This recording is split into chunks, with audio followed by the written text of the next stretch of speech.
Okay, if you are interested in one of these star cutters, please watch this entire video before you pull the trigger on one.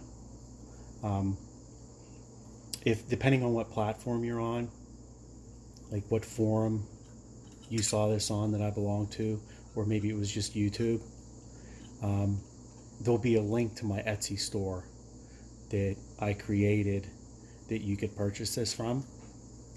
Right now when this video is being created, I have enough to make 20 and I don't have enough collars. They didn't all come in.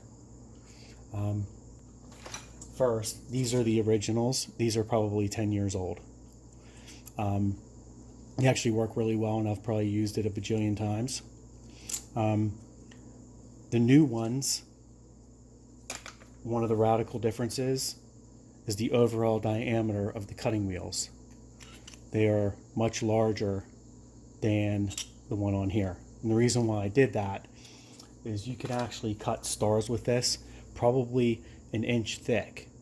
You couldn't let the cutting wheels go all the way down, but you would then just let the composition dry and kind of break them off like a perforation.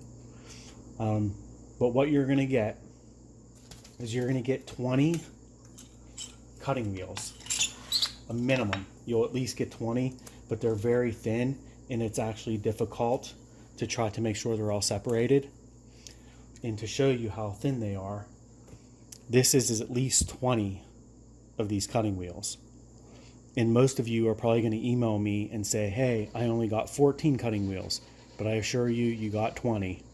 And if you take 3 of these and you put them in one hand and you take just one and put it in the other, it's hard to even tell the difference. So you need to grab all the wheels like this and make sure that you have them all separated before you email me. Well, there was actually 4 together in that one. So what you're going to get is a 3/8 piece of bar stock. It's aluminum. And you're going to get 2 collars that fit on a piece of 3/8 bar. They have an Allen screw, and you could tighten these up as you wish and loosen them as you wish.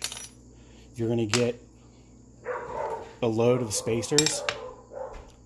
These are an 1/8 inch thick. So if you want to cut 1/8 inch thick stars, you would put a couple spacers on, then you'd put a cutting wheel, then you would put an 1/8 inch spacer, and then another cutting wheel.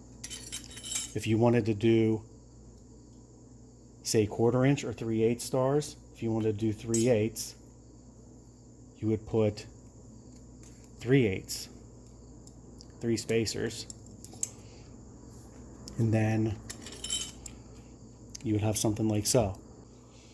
These things right here are ridiculously expensive, like ridiculously expensive, and I had to buy a massive quantity to get it to where I can make it something that somebody would even want to buy. And they're more expensive than I wanted them to be, but just a bag of spacers like this, it was over $100. How you use this thing, just like everything, when you watch somebody else do it, you're like, oh, that was easy. And then you go to do it and the stars don't line up and you just fiddle fumble around and it doesn't work. So I could tell you right now, the easiest compositions to roll are the ones that are charcoal based or have like metal in them. Like if you roll like something with like, 60 mesh or 80 mesh magnum, for whatever reason, it just makes the composition not as sticky. The carbonate colored stars, like if you make like a green with calcium or barium carbonate, but you have magnum in there as well, that makes it easier. If you're making a blue with like copper oxide or copper carbonate and you have no metal in it, those compositions you need to be careful, because if you get them too wet, when you roll the cutter, the composition might want to climb up with the wheel. So that's where you would take wax paper and put a piece of wax paper down with masking tape all the way around And then when it's dry completely, you could take the wax paper off, and sometimes your stars will be like in a little grid cluster, like a piece of graph paper, and when they're dry, you could just pop them and they'll fall apart. I have a video where I'm tapping the patty like this, and people are like, that's ridiculous, why wouldn't you just roll it out? Well, when you tap things like that, it creates liquefaction. So if you have a composition that you're trying to just barely have it wet enough to where you can get a patty, and you just go to roll it out, it'll just split wide open and it'll just all crack up on you. So the idea with this is you can't make a big mucky pile of mud and roll this thing through it. It has to be as dry as possible.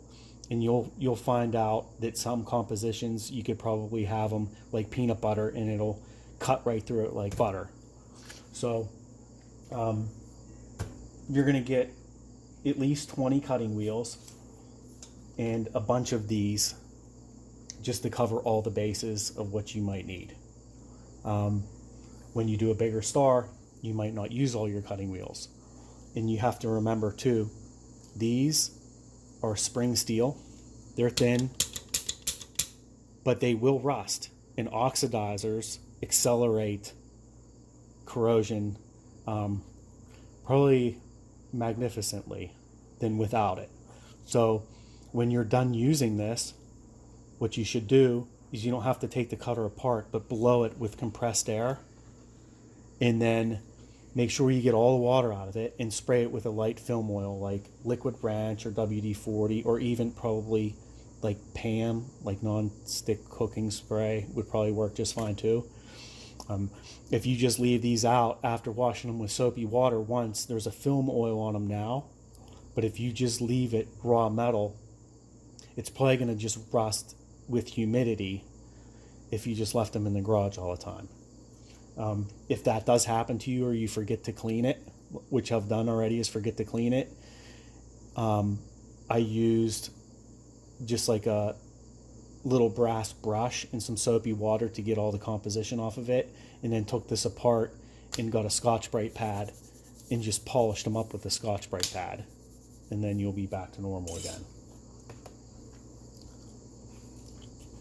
If you are binding with dextrin, which I know most people do, you can cut solvent-based stars with this too.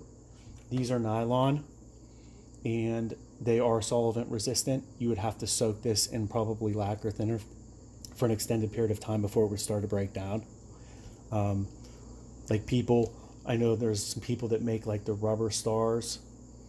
You cut those with it, or you could just add dextrin to that same formula and cut it with water, which is perfectly fine too. The idea though is these are not treated, they're not coated, they're so microscopically thin.